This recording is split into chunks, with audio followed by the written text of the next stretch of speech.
नमस्कार मित्रांनो, शिवश्री अकॅडमी या चॅनलवर आपले स्वागत आहे। 11वी प्रवेशाबाबत एक महत्त्वाची अपडेट आली आहे। काल प्रोव्हिजनल मेरिट लिस्टवर आलेल्या आक्षेपानंतर सुधारित जनरल मेरिट लिस्ट वेबसाईटवर जाहीर करण्यात आली। ही जनरल मेरिट लिस्ट आपल्याला वेबसाईटवर कशा पद्धतीने पाहता येणार आहे, तसेच आजपासून कोणत्या विद्यार्थ्यांना प्रत्यक्ष प्रवेश मिळणार आहे, तसेच इतर विद्यार्थ्यांनी कोणती कृती करावी याबाबतचं संपूर्ण माहिती आपण आजच्या व्हिडिओच्या माध्यमातून पाहणार आहोत। यासाठी व्हिडिओ पूर्ण बघा। तसेच आपल्या चॅनलला जर का सबस्क्राईब केलं नसेल तर आत्ताच सबस्क्राईब करा व बेल आयकॉन प्रेस करा, जेणेकरून आपल्या चॅनलवर 11वी प्रवेशाबाबत नवनवीन अपडेट्स तसेच इतरही शैक्षणिक व्हिडिओ आल्यानंतर आपल्याला सर्वप्रथम नोटिफिकेशन मिळू शकेल। तर बघा मित्रांनो, वेबसाईटवर आल्यानंतर आपल्यासमोर अशा पद्धतीने एक मेसेज फ्लॅश होताना दिसतोय, ज्यामध्ये as per the admission schedule the quota admission process started from today 12th June 2025 to 14th June 2025. All eligible candidates are advised to complete the process within the given dates. General merit list is now published and students can check their details through the General merit list section available on website. Complete general merit list in PDF format will be published very soon. म्हणजेच प्रवेश वेळापत्रकानुसार कोटा प्रवेश प्रक्रिया आज 12 जून 2025 ते 14 जून 2025 पर्यंत सुरू झाली आहे। सामान्य गुणवत्ता यादी आता प्रकाशित झाली आहे आणि विद्यार्थी वेबसाईटवर उपलब्ध असलेल्या जनरल मेरिट लिस्ट या विभागाद्वारे त्याची माहिती तपासू शकतात। संपूर्ण सामान्य गुणवत्ता यादी लवकरच PDF स्वरूपात प्रकाशित केली जाईल, अशा पद्धतीचा एक मेसेज आपल्यासमोर फ्लॅश होताना दिसतोय। यामध्ये आपल्याला सांगण्यात आलेलं आहे की कोट्याअंतर्गत प्रवेश म्हणजेच इन हाऊस, मॅनेजमेंट आणि मायनॉरिटी कोट्याअंतर्गत प्रवेशासाठी जे विद्यार्थी पात्र असतील अशा विद्यार्थ्यांचे प्रवेश आजपासून म्हणजेच 12 जून 2025 पासून सुरू झालेले आहेत, तर हे प्रवेश 14 जून 2025 पर्यंत करण्यात येणार आहेत। तसेच जनरल मेरिट लिस्ट वेबसाईटवर प्रदर्शित झालेली असून ती आपल्याला पाहता येणार आहे आणि कंप्लीट जनरल मेरिट लिस्ट ही वेबसाईटवर काहीच वेळानंतर प्रदर्शित केली जाणार आहे। तर मित्रांनो, जनरल मेरिट लिस्ट पाहण्यासाठी आपल्याला वेबसाईटवर मेनू बारमध्ये जनरल मेरिट लिस्ट हा ऑप्शन दिसून येतोय, त्याला क्लिक केल्यानंतर आपल्यासमोर अशा पद्धतीने एक पेज ओपन होतं।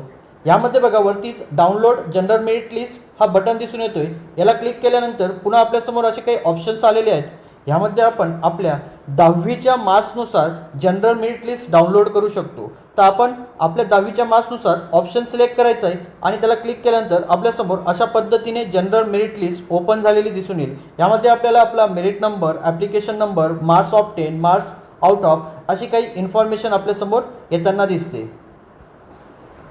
तसेच खाली ॲप्लिकेशन नंबर या फील्डमध्ये आपला ॲप्लिकेशन नंबर टाईप केल्यावर सर्च या बटनाला क्लिक केल्यानंतर आपल्याला खाली अशा पद्धतीने आपली जनरल मेरिट लिस्टमधील इन्फॉर्मेशन समोर आलेली दिसून येईल। यामध्ये merit number, application number, merit marks आपल्याला दिसून येतात।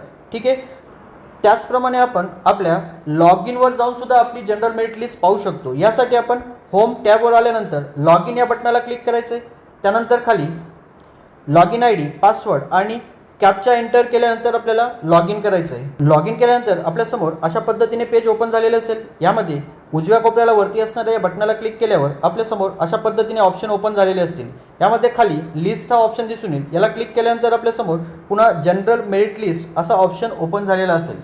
या जनरल मेरिट लिस्ट ऑप्शनला क्लिक केल्यानंतर आपल्यासमोर अशा पद्धतीने मेरिट लिस्ट ओपन झालेली असेल। यामध्ये merit number, respective category merit number, merit marks, out of marks, application number, name, gender, date of birth, board, percentage, category आणि अदर रिझर्वेशनसाठी आपण जे ऑप्शन फिल केले असतील ते ऑप्शन आपल्याला दिसून येतील। आणि खाली आपण कुठल्या स्ट्रीमसाठी म्हणजेच कुठल्या शाखेसाठी प्रवेश अर्ज भरलेला आहे ती शाखाही आपल्याला खाली दिसून येईल। तर अशा पद्धतीने आपण आपली जनरल मेरिट लिस्ट आपल्या लॉग इनवर जाऊन पाहू शकतो मित्रांनो। त्यानंतर आजपासून कोणत्या विद्यार्थ्यांना प्रत्यक्ष प्रवेश मिळणार आहे, तर ज्या विद्यार्थ्यांनी प्रवेश अर्ज भरताना in house quota management quota किंवा मायनॉरिटी कोटा ह्या कोट्याअंतर्गत प्रवेशासाठी ऑप्शन दिला असेल, म्हणजेच त्यांनी प्रवेश अर्ज या पद्धतीने भरला असेल, तर अशा विद्यार्थ्यांसाठी आजपासून प्रत्यक्ष प्रवेश मिळणार आहेत. यासाठी आपल्याला आपल्या लॉग इनवर कुठल्याही प्रकारची माहिती दिसत नसली तरी अशा विद्यार्थ्यांची लिस्ट ही कॉलेजला उपलब्ध करून देण्यात आलेली आहे. कॉलेजमार्फत अशा विद्यार्थ्यांना, म्हणजेच ज्या विद्यार्थ्यांनी इन हाऊस मॅनेजमेंट किंवा मायनॉरिटी कोट्याअंतर्गत प्रवेशासाठी ऑप्शन दिला असेल, अशा विद्यार्थ्यांना संपर्क केला जाणार आहे. अशा विद्यार्थ्यांनी कॉलेजमध्ये जाऊन आपले ओरिजिनल डॉक्युमेंट्स व्हेरीफाय करून आपल्याला प्रवेश निश्चित करायचा आहे. जर का इन हाऊस मॅनेजमेंट किंवा मायनॉरिटी कोट्याअंतर्गत प्रवेशासाठी ऑप्शन दिलेल्या विद्यार्थ्यांना कॉलेजकडनं संपर्क होत नसेल, तर अशा विद्यार्थ्यांनी स्वतः कॉलेजशी संपर्क साधायचा आहे. अशा विद्यार्थ्यांच्या प्रवेशासाठी लॉग इनवर एक नवीन ऑप्शन उपलब्ध करून देण्यात आलेला आहे. उजव्या कोपऱ्याला असणाऱ्या बटनाला क्लिक केल्यानंतर आपल्यासमोर अशा पद्धतीने ऑप्शन ओपन होतात. यामध्ये सर्वात खाली अपलोड डॉक्युमेंट्स हा ऑप्शन आपल्यासमोर दिसून येतोय. याला आपण क्लिक केल्यानंतर आपल्यासमोर अशा पद्धतीने पेज ओपन झालेलं दिसते. यामध्ये आपण रजिस्ट्रेशन आणि पार्ट फर्स्ट फॉर्म भरत असताना जे डॉक्युमेंट्स अपलोड केलेली आहेत ती डॉक्युमेंट्स अपलोडेड दिसून येतील. तसेच त्यावेळेला जी डॉक्युमेंट्स आपण अपलोड करू शकलो नाही, उपलब्ध नसल्यामुळे, अशी काही रिक्वायर्ड डॉक्युमेंट्स आपल्याला आता अपलोड करता येणार आहेत. विद्यालयामध्ये प्रवेशाला जाण्याआधी आपण अशा पद्धतीने इथे डॉक्युमेंट्स अपलोड करायचे आहेत. त्यानंतर आपली सर्व मूळ डॉक्युमेंट्स घेऊन विद्यालयाशी संपर्क साधायचा आहे. त्या ठिकाणी आपली सर्व डॉक्युमेंट्स व्हेरीफाय केले जातील आणि आपला प्रवेश निश्चित केला जाणार आहे. इतर विद्यार्थी, म्हणजेच ज्या विद्यार्थ्यांनी इन हाऊस मॅनेजमेंट किंवा मायनॉरिटी कोट्याअंतर्गत प्रवेशासाठी ऑप्शन दिला नव्हता किंवा ज्या विद्यार्थ्यांनी या कोट्याअंतर्गत प्रवेशासाठी ऑप्शन दिला पण त्यांना या कोट्याअंतर्गत प्रवेश मिळाला नसेल, अशा विद्यार्थ्यांनी काय करायचं, तर अशा विद्यार्थ्यांसाठी 26 जून 2025 रोजी फर्स्ट मेरिट लिस्ट जाहीर करण्यात येणार आहे. तर अशा सर्व विद्यार्थ्यांनी 26 जून रोजी जाहीर केल्या जाणाऱ्या फर्स्ट मेरिट लिस्टपर्यंत वाट बघायची. फर्स्ट मेरिट लिस्टमध्ये अशा विद्यार्थ्यांचे प्रवेश निश्चित होऊ शकतात. आता ज्या विद्यार्थ्यांची जनरल मेरिट लिस्टमध्ये नावं आली नाही त्यांनी काय करायचं, तर बघा, ज्या विद्यार्थ्यांनी रजिस्ट्रेशन केलं, part first part second form भरला, परंतु तरी देखील त्यांची नावं जनरल मेरिट लिस्टमध्ये आली नसतील, तर यासाठी फक्त एकच कारण असू शकतं. ते म्हणजे पार्ट सेकंड फॉर्म म्हणजेच ऑप्शन फॉर्म हा आपण व्यवस्थित लॉक केला नसेल आणि म्हणूनच आपला या फेरीसाठी विचार केला गेला नाही आणि त्यामुळेच आपलं जनरल मेरिट लिस्टमध्ये नाव दिसून येत नाही आहे. तर अशा विद्यार्थ्यांनी घाबरून जायची गरज नाही.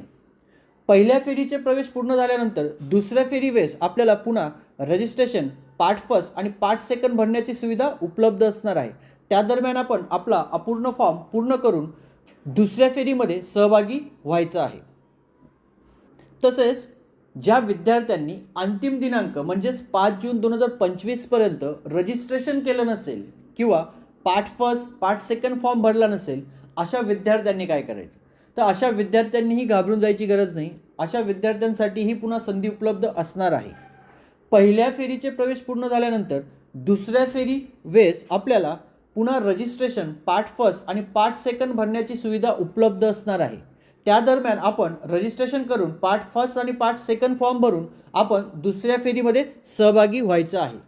तर अशा पद्धतीने आज आपण जनरल मेरिट लिस्ट कशा पद्धतीने पाहावी किंवा इन हाऊस मॅनेजमेंट मायनॉरिटी कोट्याअंतर्गत प्रवेश मिळाला असेल तर त्यासाठी कोणती कृती करावी किंवा इतर विद्यार्थ्यांनी कोणती कृती करावी, तसेच ज्या विद्यार्थ्यांची जनरल मेरिट लिस्टमध्ये नावं नसतील किंवा ज्या विद्यार्थ्यांनी अद्यापही रजिस्ट्रेशन केलं नसेल, अशा विद्यार्थ्यांनी काय करावं याबद्दलची संपूर्ण माहिती आपण या व्हिडिओच्या माध्यमातून पाहिली.